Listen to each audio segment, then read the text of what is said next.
Almost 70 towns and cities in the country will soon get NFA rice stocks, as Agriculture Secretary Francisco Tiu Laurel and some local officials say sale of the cheap rice will start on Monday. Tiu Laurel says the aim is to lower rice prices and help local farmers by buying their grain. The government earlier allotted 9 billion pesos to purchase palay for buffer stocks.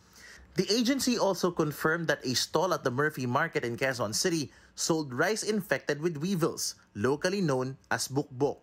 The stall was ordered to stop selling the insect-laden rice. Just like to clarify that is not NFA rice. No, hindi NFA rice yung may bukbok.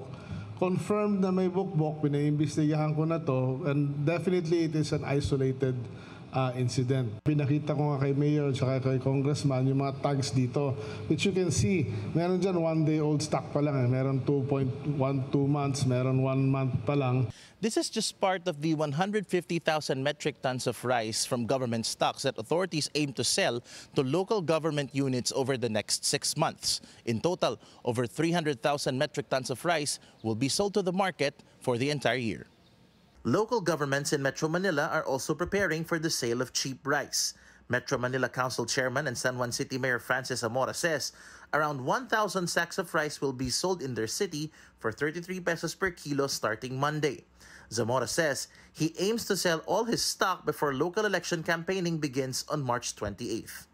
If we start, for instance, on Monday, then we will try to finish as fast as we can. Hindi na siya umabot po sa election period. The DA says local governments can determine the amount of rice a person can buy as long as it's priced from 33 to 35 pesos per kilo.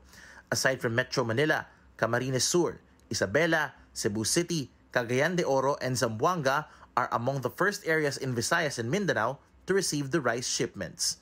Paulo Barcelon, Billionario News Channel.